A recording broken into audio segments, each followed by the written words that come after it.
G2 just pulled off one of the most insane lower bracket runs that European League has ever seen to become spring champions. Now they'll be heading off to MSI to face the rest of the world's best teams, but there's one team in particular that they've called out using a pen and their manager's leg.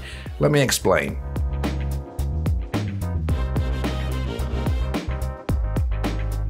Well, would you look at that? It's a League of Legends video on this channel, and I'm not talking about TSM. If you enjoy that and you haven't subscribed, please consider doing so. We're on the way to 2 million subscribers, and you could definitely help us get there. So, once again, G2 are kings of Europe. Now, if you tuned in during the last set of games, you might have thought the playoffs had been a breeze for G2, but you couldn't have been more wrong. They initially got slapped 3-1 by their old rivals Fnatic and sent packing down to the losers bracket. And from there, they had a mountain to climb. They needed to win 3 best-of-5s just to make it to the grand finals. And this wasn't a G2 that had dominated the regular season by any means. They finished 4th behind Rogue, Fnatic and Misfits. But they comfortably 3-0'd Vitality and their own former star player Perks before doing the same to Misfits to set themselves up for another showdown with Fnatic in the lower bracket final. Remember, just 2 weeks before, Fnatic had quite comfortably beaten G2, but nobody seemed to tell G2 that because yet again they pulled off the 3-0. Incredibly, they were now in the grand finals against the pretty scary Rogue. They had now 3-0'd 3 teams in a row. Surely this had to be more challenging for them,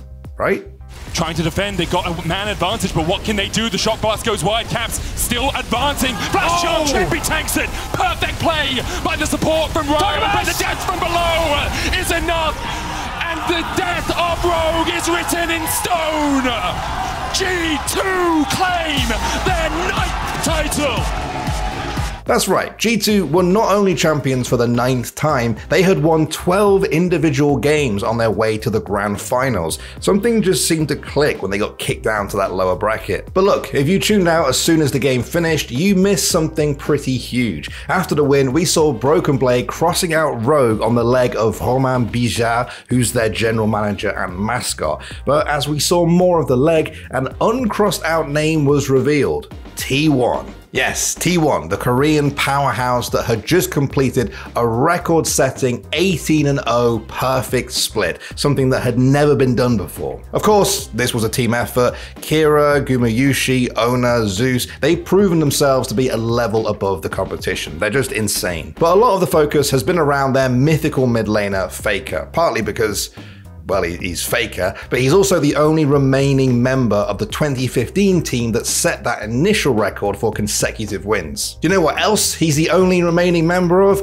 2019's SKT, the team that later changed their name to T1, the team that went to MSI that year with their heads held high, but were upset by a little European team known as G2. G2 went on to win the whole thing, but SKT's pain wasn't over yet. At Worlds later that year, they dominated their group and demolished Europe's Splice in convincing fashion. But once again, they found themselves up against G2, and once again, G2 crushed Faker's dreams. This G2 esports team was not built to win, it was built to conquer.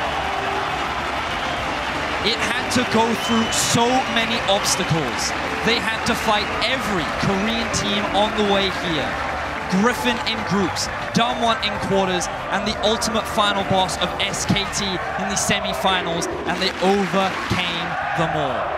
Caps and Jankos are the only 2 remaining members of that legendary roster, which also had Perks in the bot lane. It's not been an easy ride for G2 since then. 2020 was a success, but last year they began to slip. They came 3rd in spring and a distant 4th in summer. This meant they failed to qualify for Worlds for the first time in the org's history. Now, some people said that teams like Mad Lions or Rogue had just caught up to G2. Nothing lasts forever. Others blamed roster moves. Perks left G2 for Cloud9 and was replaced by Reckless. Now on paper, bringing the Fnatic legend in seemed like a match made in heaven. But it's safe to say that didn't work out. G2 blew up that roster and brought in Broken Blade, Flackhead and Targamas. 2022 had been fairly rocky for them up to this point, exemplified by them scraping into playoffs qualification and then getting immediately knocked down to the lower bracket. But as you've probably gathered from this video, they are currently European champions, so obviously something is going going right there as well. They just need to find their consistency. One way to shut the doubters up would be to go far at MSI, make Europe proud. We've still got a few weeks till the tournament begins, but already the G2 T1 trash talk has begun. Keira, I watched yesterday LC finals, but I even saw that that thing at the end, they strike off their opponents one by one, and all of a sudden there's T1 at the end. Ah, we have already analyzed G2, we'll school them. Ah! They won't school us! We have, but okay, I'm just saying, chat. He said we already analyzed G2. He has said we already analyzed G2. You know what that means? That means... Congrats on the win against Rogue. That means that they think about us. Who knows? Maybe they'll knock out T1 once again, but as the old saying goes, fool Faker once, shame on him, fool him twice, and God help us all. Last time you met T1 and Faker, it didn't go so well for him, so how hyped should we be about G2 facing T1 this time around? I mean, we're definitely looking to take down Faker, but he did this in Korea, so they have the home crowd. Hopefully some of you guys can come cheer us on as well if possible. But we did defeat him last time, but that also means that he's probably angry. And I know that angry Faker can be quite scary. I booked this haircut to be exactly halfway between my last haircut and when I take my vacation. I literally looked on the calendar and I was like, that's the day, that's the halfway point between the two. Which is a bit ridiculous, but listen, it's efficient, it's cost effective, all right?